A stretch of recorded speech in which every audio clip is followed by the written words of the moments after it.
मैं doctor Jyoti Kumari, assistant professor PG department of Sanskrit, Rajendra college, Jayprakash university Chhapra.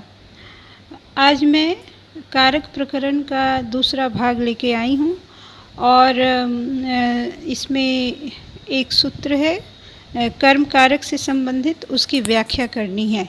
तो कारक प्रकरण व्याकरण सिद्धांत कौमुदी पे आधारित है। श्रीमद् भट्टोजी दीक्षित विरचित व्याकरण सिद्धांत कौमुदी पर इसकी एक व्याख्या है।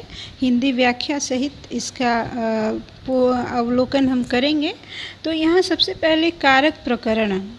कारक क्या है? इसके पूर्व भी मैंने बताया कि क्रियान्वयित्वम कारकम, क्रिया का जिसके साथ सीधा संबंध हो वह क्या है? कारक है। सीधा संबंध यानी प्रत्यक्ष संबंध। जैसे हम कहते हैं कि सह गृहम गच्छति या सह पुस्तकम पठति, तो यहाँ पे गच्छति जो गम क्रिया है, जाना, गच्छति जो क्रिया है वह क्या है? उसका सीधा संबंध किससे है? सह, कर्ता से है। सह वह या रामः श्यामः, कुछ भी वहाँ पे हम एक उदाहरण ले सकते हैं। तो क्रिया का सीधा संबंध हो गया कर्ता से। तो यह जो संबंध है वह क्या है? कारक कहे जाते हैं। क्रियान्वयित्वम कारकम।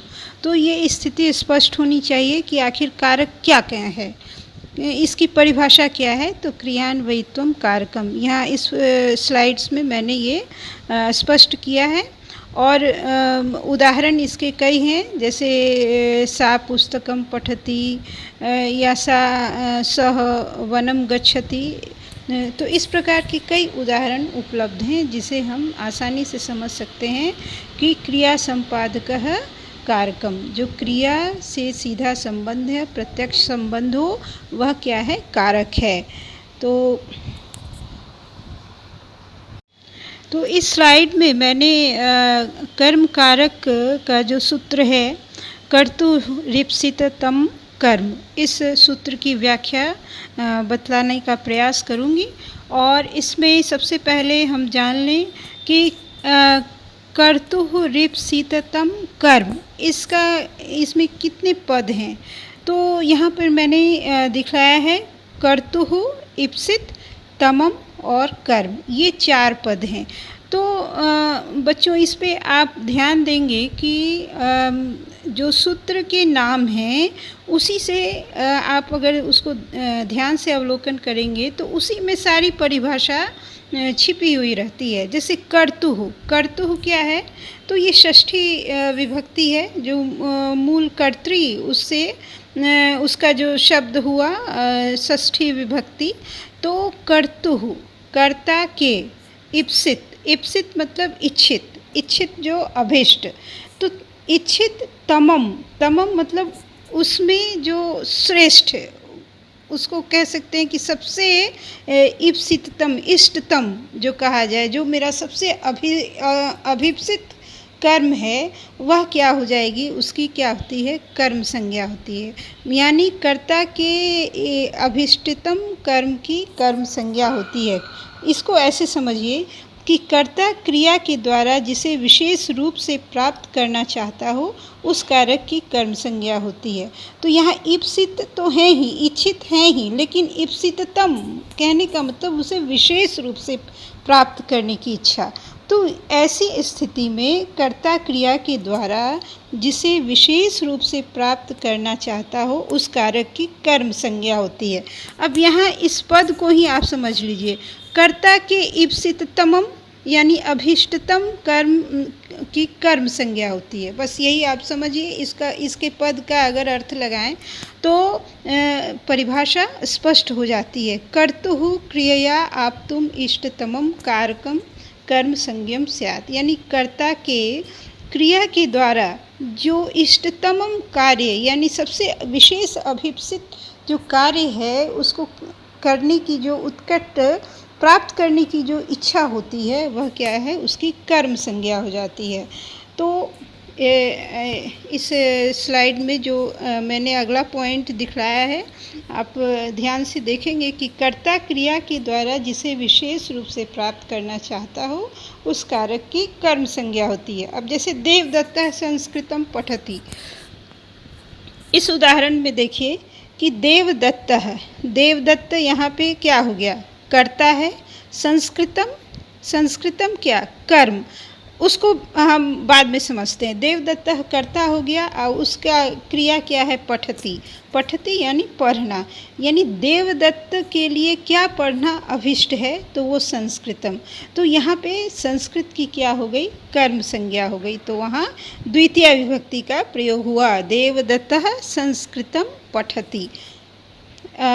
उसी प्रकार ये उदाहरण देखिए, रामः आम्रम खादति, तो राम यहाँ कर्ता हो गया, खादति खादन क्रिया जो हुआ खाना, और उसके लिए क्या अभिप्सित है, राम के लिए कर्ता के लिए क्या अभिप्सित है, तो आम का खाना, आम को खाना, तो इसलिए आम्रम क्या हो गया, वहाँ पे उसकी कर्म संज्ञा हो जाती है। और वहाँ इस स्लाइड में मैंने आपको ये बतलाने का प्रयास किया है कि जो भी शंकाएं हैं कि क्यों ऐसा कर्तुः कीम, तमप ग्रहणम कीम और कम कर्म, इसकी अनुवृत्ति क्यों हो रही है, तो ये जो सवाल हैं, ये जो प्रश्न उठते हैं, उसका जवाब भी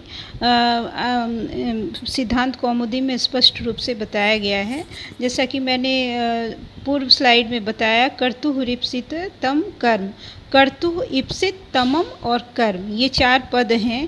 तो यहाँ पे ये प्रश्न उठता है कि कर्तुः किम, मतलब कर्ता का ही अभिष्ट क्यों होना चाहिए, क्यों कर्ता का जो उत्कट इच्छा है, जिस क्रिया के द्वारा वह करता है, उसे प्राप्त करने के लिए प्रवृत्त होता है, उसी की कर्म संज्ञा क्यों होती है।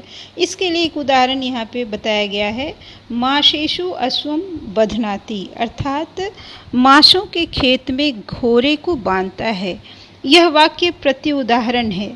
तो इसमें देखिए, माशेषु, माशेषु सप्तमी विभक्ति है, अश्वम बध्नाति, और अश्व घोड़े को बांधता है। तो यहाँ यह है कि हम इसमें मास जो है, इसकी कर्म संज्ञा नहीं हुई, मास की कर्म संज्ञा नहीं हुई, क्योंकि मास घोड़े के तो ईप्सिततम है, परंतु वह इस वाक्य में कर्ता नहीं है, कर्म है। अब इसको समझिए, कर्तुः की माशेषु अश्वम बध्नाति,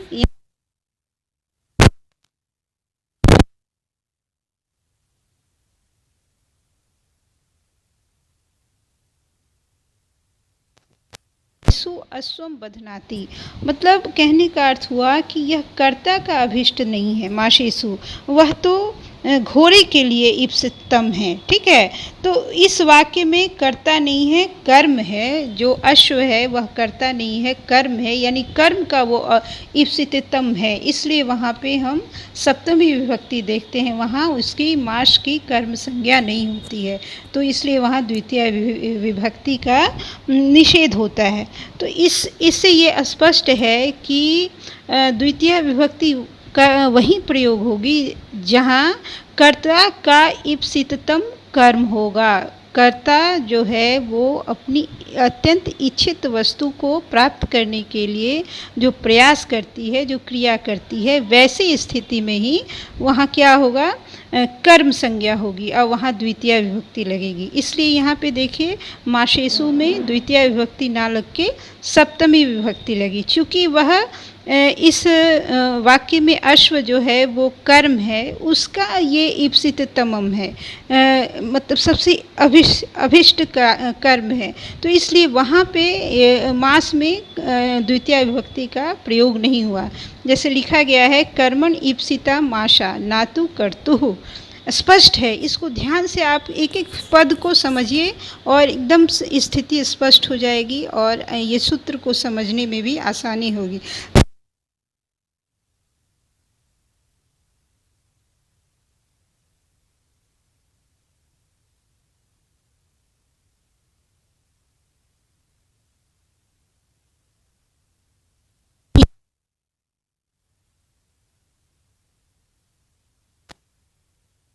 तो एक हुआ, एक अभीप्सित कर्म हुआ, एक उससे भी अधिक अभीप्सिततम, मतलब बहुत अधिक जो विशेष रूप से इच्छित हो जाती है, वह कर्म हुआ। तो यहाँ पे यह प्रश्न उठता है कि तमक ग्रहणम किम, तमक का ग्रहण क्यों हुआ, यहाँ क्यों तमक का प्रयोग हुआ है। जैसे इसका उदाहरण इन्होंने दिया कि पैसा ओदनम भूंगते, पैसा ओदनम भूंगते, इसका क्या अर्थ हुआ कि दूध से भात खाता है। तो यहाँ पैसा, पैसा क्या हुआ, दूध, उससे वह भात खाता है। तो यह जो है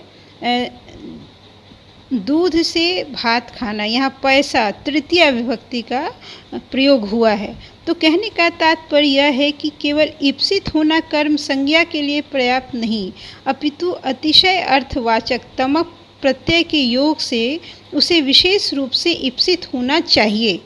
इस उदाहरण में भोजन क्रिया के द्वारा भोजन कर्ता पय और ओदन दोनों ईप्सित इष्ट हैं, क्योंकि वह दोनों को खाता है, परंतु केवल दूध पीने से संतुष्ट नहीं होता, अपितु दूध मिला भात खाकर ही संतुष्टि प्राप्त करता है।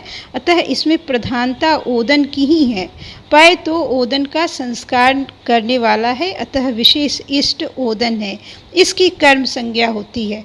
तो ओदनम की कर्म संज्ञा हो गई। यानी देखिए यहाँ पैसा और ओदनम, दूध से मिला हुआ भात खाता है। तो पैसा जो है वह जो है वह मुख्य कर्म नहीं है। पैसा जो है वो कर्ता के लिए क्या है, अभिष्ट कर्म नहीं है। अभिष्ट कर्म क्या है कि ओदनम यानी भात को खाना, ये कर्ता के लिए अभिष्ट है। और वह किस प्रकार का भात हो सकता है, तो दूध से सना हुआ। तो यहाँ पय जो है वह तो ओदन का संस्कार करने वाला है, अतः विशेष इष्ट ओदन ही है, इसकी कर्म संज्ञा हो गई। अब बच्चों ये समझना होगा कि आप इसको सीधी सी भाषा में समझिए कि यहाँ भूंगते जैसे खाना क्रिया है, तो खाना क्रिया इसमें प्रमुख क्या है, उसका कर्ता का क्या इसमें अभिष्ट है। तो ओदनम, ओदनम यानी भात को खाना, वो भात खाना चाहता है। अब वो भात कैसा हो, तो पैसा ओदनम यानी दूध से सना हुआ हो, इसको ऐसे हम समझ सकते हैं। तो यहाँ पैसा जो है वह कर्ता का अभिष्ट कर्म नहीं है, बल्कि ओदनम भात को खाना उसके लिए अभिष्ट कर्म है। पैसा यहाँ मात्र उसमें एक संस्कार है, उसका संस्कार विशेष है, वो दूध से सना हुआ, लेकिन मुख्य तो वो भात ही खाना चाहता है। इसलिए यहाँ ओदनम में क्या, ओदनम की कर्म संज्ञा हो जाती है और पैसा यहाँ तृतीया विभक्ति का प्रयोग होता है, क्योंकि वह ओदनम में सहायक है, उसको सना हुआ बनाने में सहायक है, इसलिए पैसा में तृतीया विभक्ति हो जाती है। तो मुझे लगता है कि बच्चे समझ गए होंगे, जैसा कि यहाँ पे मैंने जो बताया है उदाहरण और उसकी जो व्याख्या की है। अगर नहीं समझ में आए तो आप आगे क्लास में जो डाउट क्लास है या जो ऑनलाइन क्लासेस हैं उसमें आप पूछ सकते हैं। और मैं इसमें आगे जो एक प्रश्न उठता है कि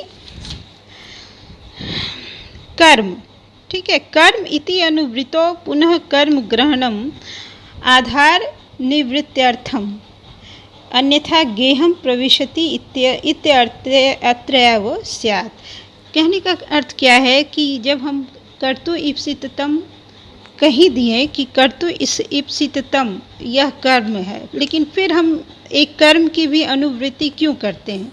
तो इसके जवाब में, इस शंका के समाधान में यह बतलाया गया है कि कर्म इसकी अनुवृत्ति होने पर पुनः कर्म का ग्रहण आधार की निवृत्ति के लिए है, नहीं तो गेहम प्रविशति घर में घुसता है, इस स्थल में कर्म संज्ञा हो सकेगी, ओदनम भूंगते इस प्रकार के उदाहरणों में नहीं। कहने का अर्थ क्या है कि यहाँ कर्म जो है इसकी जो पुनः अनुवृत्ति हुई है, इसका अर्थ है कि आधार निवृत्ति के लिए। जैसे हम घर में प्रवेश करते हैं तो गृहम